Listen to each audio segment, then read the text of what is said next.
The path through the asylum now guides you to a more somber, hushed part of the grounds. A place often overlooked by casual explorers but central to the asylum's grim narrative. You're heading towards the overgrown, forgotten patient graves. The sense of unease here isn't just about what happened within the walls, but about what happened when a life ended. Often unmourned and unreamed unbeger. Imagine the sheer number of individuals who entered these institutions and never left. Their suffering, their struggles, their very existence often ended here. Far from family, sometimes without a single soul to grieve their passing. A mainstream historical fact is that many asylums had their own dedicated cemeteries, often unmarked, or simply with numbered plots, reflecting the impersonal nature of their deaths and the stigma attached to mental illness. These were not places for dignified burials, but rather for quick, discreet interments. You step carefully, as if not to disturb the earth, knowing that countless forgotten souls lie beneath your feet. You might picture a bleak, rainy afternoon. A small group of attendants, perhaps a priest, hastily performing a short ceremony before lowering a simple pine box into the cold earth. No headstone bearing a name, no eulogy speaking of a life lived, just a number or a simple wooden marker, that would soon rot away. It's a chilling anonymity, a final erasure. Honestly, if there's an afterlife customer service department, these poor souls probably have a mountain of complaints about their burial. Arrangements that you notice patches of wild weeds growing particularly tall here, as if nourished by the forgotten stories beneath. A quirky tidbit from the annals of asylum history is the rare discovery of small, crudely carved personal tokens or mementos buried alongside patients in these unmarked graves. A smooth stone, a fragment of cloth. These tiny, secret gestures of remembrance, perhaps placed by a fellow patient or a sympathetic attendant, are heartbreaking glimpses of humanity in a place designed to strip it away. It's a faint whisper of a protest against absolute anonymity. Historians still argue whether the practice of unmarked graves was purely a matter of cost-saving and efficiency, or if it also reflected a societal desire to distance themselves from those deemed insane even in death. The debate highlights the profound dehumanization inherent in the asylum system. You feel a profound sadness here, a quiet, aching sorrow that permeates the very ground. It's the silence of lives cut short, of stories untold, of identities deliberately erased. The weight of these forgotten graves presses down on you, a stark reminder of the asylum's ultimate, final act of containment. The journey through the asylum now brings you to the later stages of its grim existence, a period marked not by grand plans or horrific experiments, but by slow decay and eventual abandonment.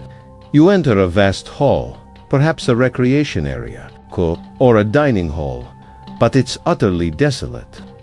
Dust motes dance in the infrequent shafts of light filtering through broken windows, highlighting the sheer scale of neglect. This isn't the chill of active terror, but the cold, hollow emptiness of a place that has been left to die. Imagine the gradual decline, funds dwindling, staff morale plummeting, the public turning its gaze away from these forgotten institutions. A mainstream historical fact is that many large European asylums faced significant criticism and eventual closure during the mid to late 20th century due to changing psychiatric approaches, the development of new medications, and public outcry over the inhumane conditions that had become endemic. Deinstitutionalization became the buzzword, but the reality was often a messy, drawn-out process.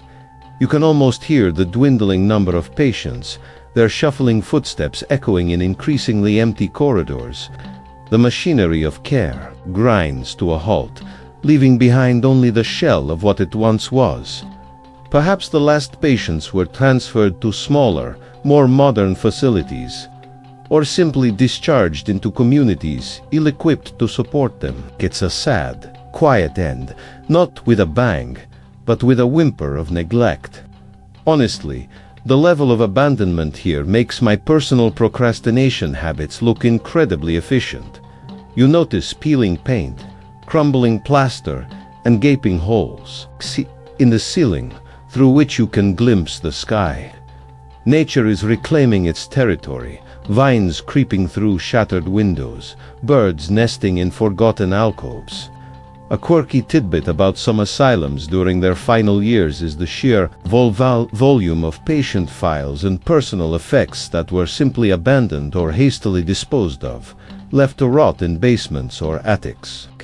Imagine the untold stories, the medical histories, the forgotten identities, all decaying alongside the building itself. It's a tragic loss of human record, amplifying the anonymity of those confined. Historians still argue whether the swiftness and scale of deinstitutionalization movements truly benefited the former patients, or if it simply shifted the burden of care from large institutions to inadequately funded community services. The debate highlights a complex legacy that still resonates today. You feel a strange sense of peace in the silence now, a different kind of quiet from the one that preceded it.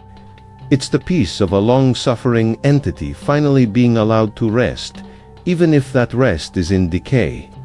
But beneath that peace, a cold, lingering question remains. What echoes did it leave behind?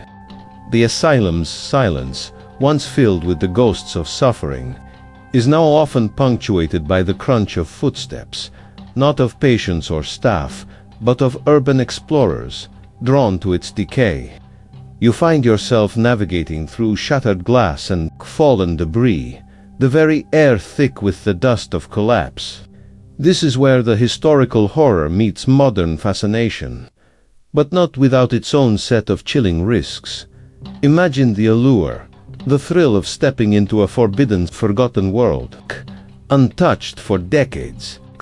The crumbling grandeur, the haunting atmosphere, the morbid curiosity. But for those who venture into these abandoned behemoths, the dangers are very real. A mainstream historical fact is that structural instability is a major hazard in abandoned buildings, with collapsing floors, falling debris, and exposed rebar posing significant physical threats. You're not just walking through history, you're walking through a structural death trap. You might hear the sudden creak of a floorboard above, or the distant rumble of falling masonry, making your heart leap into your throat. It's a reminder that the asylum, even in its death throes, still holds power over those who trespass. Beyond the physical, there's the unseen danger, the residue of biohazards like asbestos and mold, clinging to the air, silently eroding your health. It's like the building itself is still trying to claim new victims. Honestly, if you're planning an urban exploration trip, maybe pick a well-maintained museum instead. Less tetanus, more ancient artifacts. Just a thought. You move carefully, shining your light into dark recesses, and you spot graffiti scrawled on a wall, a stark contrast to the historical decay. It's a sign of recent human presence, but it doesn't make the place feel any less desolate. A quirky tidbit is that urban explorers sometimes report unexplained technological malfunctions within these highly charged environments, freezing, batteries draining rapidly, or strange distortions appearing in photos or videos taken inside. It adds another layer of unexplained mystery, suggesting that perhaps some residual energy interferes with modern devices. Is it just the cold, damp air, or something else playing games? Historians still argue whether the romanticization of exploring these decaying institutions detracts from, or ironically highlights, the very real human tragedy that unfolded within their walls.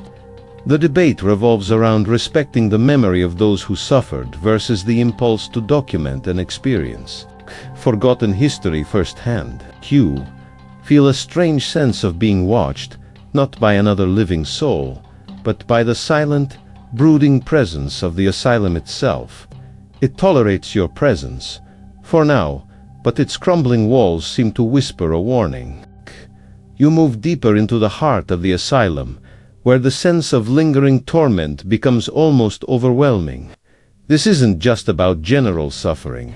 It's about the specific energy that seems to cling to certain notorious rooms, places where profound despair, pain, or unspeakable acts may have occurred. You step into what feels like the darkest corner, and the air grows heavy, cold, almost breathless. Imagine standing in a padded cell, not just seeing it, but feeling the crushing isolation, the echoes of frantic screams that no one heard. Or perhaps a room that once held a restraint chair, where you can almost visualize a figure bound and struggling, their cries muffled by thick walls. A mainstream historical fact is that specific rooms within asylums often gained a sinister reputation among staff and later urban explorers due to documented severe patient incidents or alleged paranormal activity. These weren't just stories, they were places where the horror was concentrated, leaving a lasting impression. You feel a profound sense of psychological unease, a weight that presses down on your chest, making it hard to breathe. It's as if the very walls absorbed the anguish, and now they radiate it back. You might hear a faint, almost imperceptible whisper, or feel a sudden, inexplicable cold spot that moves with you. It's enough to make you instinctively look over your shoulder. Honestly, if this place had a TripAdvisor review, these specific rooms would get a 0-star rating with comments like, "Vibes are off the charts," but not in a good way. You approach a set of rusted metal doors, leading to what might have been an isolation ward. The air here is noticeably colder, thicker. A quirky tidbit from the history of such institutions includes accounts of unexplained indentations or claw marks appearing on the inside of seemingly impenetrable doors within solitary confinement areas, even after they had been freshly repaired. Was it the sheer desperation of human hands, or something else attempting to break free, or perhaps to break in? It hints at a struggle that transcends the physical. Historians still argue whether the perceived hauntings of specific asylum rooms are purely psychological phenomena, a result of human empathy reacting to immense suffering, or if there is indeed a measurable, residual energy imprinted on these spaces by extreme emotion. The debate delves into the very nature of memory and trauma, and how it might manifest. You stand in the silence, and you can almost feel the phantom weight of countless tormented souls, trapped in an eternal loop of their suffering, echoing their pain directly into your mind.